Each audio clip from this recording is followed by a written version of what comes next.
Here's the latest. Nvidia's record surge driving others to chase this rally, among them Qualcomm. The company announcing a series of advancements as it works to integrate AI into computers and smartphones through its processors. Cristiano Amon, CEO of Qualcomm, joins us now from the Mobile World Congress in Barcelona. Cristiano, wonderful to catch up with you once again, sir, for the second time in 2024. We appreciate your time, sir. I just want to talk about where we are now and where you think this is going. Where we are now, the focus seems to be on large language models, big data centers, and Nvidia.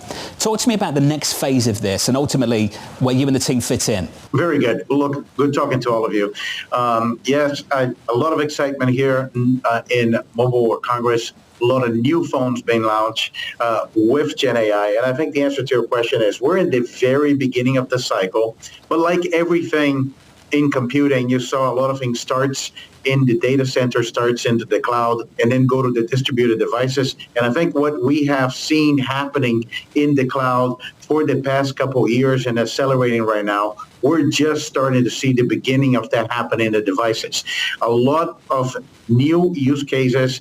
The Gen AI is developing on phones, on PCs, on cars, on industrial devices, and this alongside the cloud. The use cases are a little bit different, and it could create, hopefully, a new cycle that people want to buy an AI PC, an AI smartphone, and I think that's going to be good for the industry. Cristiano, can you describe what the use case might be? Are we still in the process of discovery? Are we in a position where we're sitting here thinking, we know this can be big, we just don't know what it is?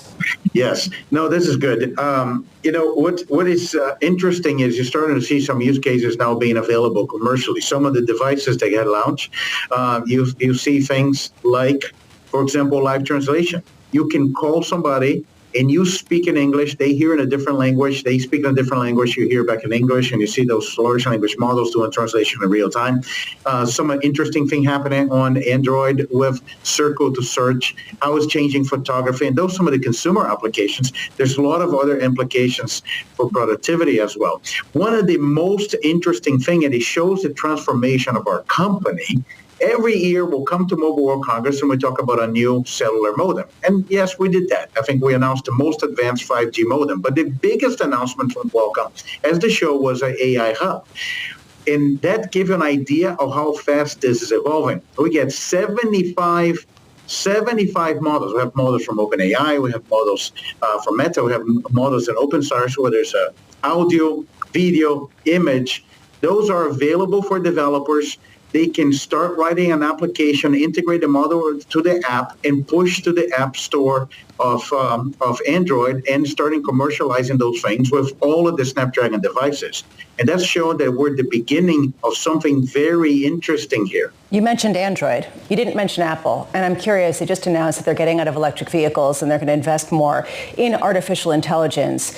Will Apple be a competitor or a client in your pathway to really adopt a greater AI focus in your chips? Look, we have a relationship with Apple. We're very proud of it. We provide modems, the cellular modems to iPhones, but we don't have a relationship with Apple on the processor. They have their own processors. We really support the Android ecosystems. If you look at all the Android devices in America at the premium tier are supported by Qualcomm Snapdragon. And we have been working with Google and all of our partners and many other companies like Meta and Microsoft with the Copilot and others. They're providing some of those capabilities. I think this is transforming the industry, and we want everybody to join. I think more companies to join. I think more that we're going to see this transition to an AI phone. And it's really going to change how we think about utilizing our smartphones. Cristiano, there's a question about the barrier to entry, especially with Nvidia, and how long they can continue to have these profit margins. Understanding that this is a different type of AI technology, how high is the bar for sort of a barrier to entry to really be competitive in this space and dominate? Look, a lot of respect for what Nvidia is doing. If I look at Nvidia valuation, I think it just provides an inspiration and tell other semiconductor companies like Qualcomm what's possible. The exciting thing is what Nvidia is doing in the data center, when you started to run inference at the edge, for example, into your phone, into your computer, into your car, you need a different type of platform. That's the platform that is in the data center. You need a platform that it can do this all the time in a very efficient way, and that's That's the Qualcomm expertise. All the battery-powered devices, that is the area that we always had the best computing platform. So it creates an opportunity for us to replicate that model of AI growth in the edge. And I think the AI hub that you saw with all of the models in the Qualcomm platform and a lot of developers gravitating to it, it's a great starting point. So we're excited about that, and it's an opportunity for all the semiconductor companies with advanced processor to grow with AI. Well, how much is your new AI hub just a replication, though, of NVIDIA's CUDA? It was interesting. It's different, but I think some of the press articles actually said the Qualcomm AI Hub, they even referred to that's the CUDA for the edge. So I hope they're right. That will be great to be in that position. And this is a conversation about the future. Let's have a bit of a conversation about where we are right now. Can you talk to us about how healthy smartphone demand is at the moment and whether the developments that we've just discussed can influence upgrade cycles as soon as this year? Look, that's a very important question, and I can tell you how we're thinking about it. We're working very hard on technology to create that. Where smartphones is right now, it's stable. I think smartphones had suffered, I think, in 2023 due to the macroeconomics. I think, people postponed buying a new device. It's a mature market. However, we have seen in the beginning of this year that the market has stabilized. And while we cannot predict when is the next cycle, what I can tell you right now with precision is AI is changing how we interact and how we use our phones. And if consumers feel that they need to have an AI phone, that will create this new growth momentum for the industry. We just can really precise the timing, but we're busy making sure developers can access the platform and develop those incredible new use cases. I'm sure. Delicate question, sir, just to wrap up. It wasn't just macro, as you know, it was also geopolitics for the likes of Apple, clearly struggling with a return of a little bit of nationalism in China and some competition as well there too.